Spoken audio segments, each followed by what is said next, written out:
सभी बहन भाइयों को नमस्कार। आज मैं जिस मुद्दे को लेके आया हूँ वो ये है कि पाकिस्तान में आजकल जाकिर नालायक घूम रहा है एक स्टेट गेस्ट के रूप में, जो भारत के लिए एक भगोड़ा है।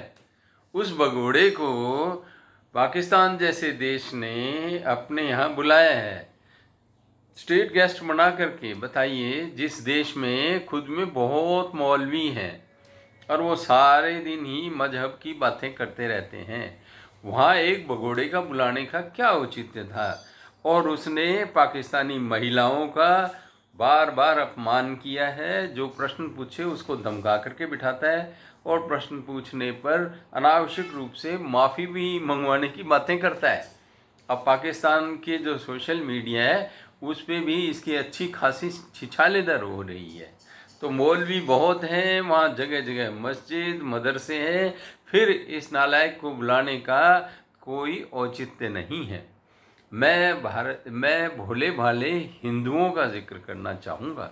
भोले भाले हिंदू इसके जलसे में जाते हैं और वहाँ गीता पर या हिंदू धर्म के ग्रंथों पर इस आदमी से सलाह लेते हैं। बताइए, अरे भाई, ये इस्लाम का स्कॉलर कहता है अपने आप को, ये हिंदुइज्म का स्कॉलर या सनातन का स्कॉलर नहीं है। तो वहाँ जा कर के आप अपनी बात इससे क्यों पूछते हैं? आपको पूछना है तो किसी शंकराचार्य, किसी विद्वान सनातनी से पूछना चाहिए। वहाँ जा कर के छिछालेदर नहीं करवानी चाहिए। लेकिन फिर भी वहाँ जाना और इतना भी नहीं समझना कि इसके एजेंडा में धर्म परिवर्तन, लगातार धर्म परिवर्तन की कोशिश करता है। इसने खुद ने भी कहा है कि मैंने 20-22 लाख हिंदुओं का धर्म परिवर्तन करवाया है। अरे तो फिर जाकिर से पूछना है तो आपको पूछना चाहिए इस्लाम धर्म के बारे में।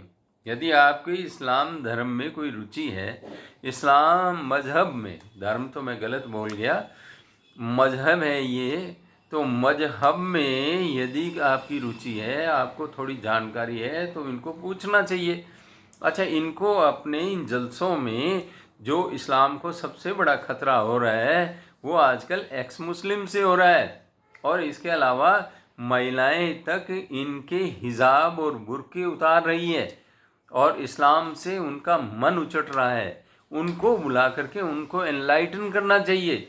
ये नहीं करना चाहिए कि हिंदुओं का भी निरादर करो और सनातन के ऊपर अनावश्यक रूप से टीका टिप्पणी करो जो आपका क्षेत्र ही नहीं है। एक रेफरेंस एक्स जगह से उठाया, दूसरा वाई जगह से उठाया और कंट्राडिक्शन दिखाने लग गए। तो आप जाकिर भाई, जाकिर नालायक साहब, मैं जो एक्स मुस्लिम्स को कभी कभी मैंने बाई दिवे सुन लिया, तो उन लोगों ने कुछ बातें उठाई हैं। क्या इस्लाम में महिलाओं की आधी गवाही है? क्या उनकी हैसियत गवाही के मामले में आधी मानी गई है? क्या महिलाओं की पिटाई का अधिकार है मर्दों को? और क्या महिलाओं को खेती माना जाता है? आपको मेरे इन प्रश्नों का जवाब देना चाहिए जो एक्स मुस्लिम्स बोलते हैं। मेरे को मैं ज़्यादा जानकार नहीं हूँ, मैं कोई ऐसा इल्ज़ाम नहीं लगा रहा, लेकिन ये प्रश्न एक्स मुस्लिम्स उठाते रहते हैं। तो आप महिलाओं की स्थिति के बारे में बयान करिए।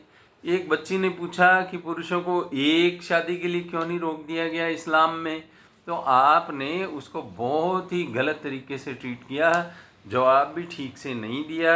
और भी महिलाओं के बारे में पाकिस्तान में आपने अनेकानेक टिप्पणियाँ करी है।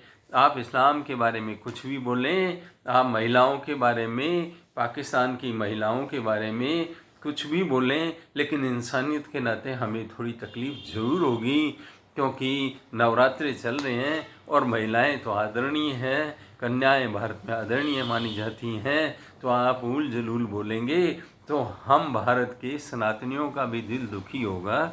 आप होशो हवास में रह कर के बोलें और आप छोटी छोटी बातों को लेकर के लोगों को डांट देते हैं, आउट ऑफ रेफरेंस बात करते हैं। आपका एजेंडा ही धर्म परिवर्तन है और कुछ नहीं है। और आपकी चीज़ें जो है ना झूठी होती हैं, बहुत सी जो बातें आप बोलते हैं और झूठ मूठ की बातें करते हो, लोगों को मूर्ख बनाते हो। कृपया अपने आप पर नियंत्रण रखें। तो सभी भाइयों को धन्यवाद जिन्होंने सुना, और लगातार इसको लाइक शेयर एंड मेरे इस वीडियो को सब्सक्राइब भी करें, ताकि मेरा हौसला बना रहे। कोई विचार पैदा होता है तो मैं आपके पास आ जाता हूँ और आपका थोड़ा एनलाइटन करने की कोशिश करता हूँ। आपके विचारों की, आपकी टिप्पणियों का मुझे इंतज़ार रहेगा, लेकिन मर्यादा में रह करके आपस में बात करें तो ज़्यादा अच्छा रहता है। धन्यवाद।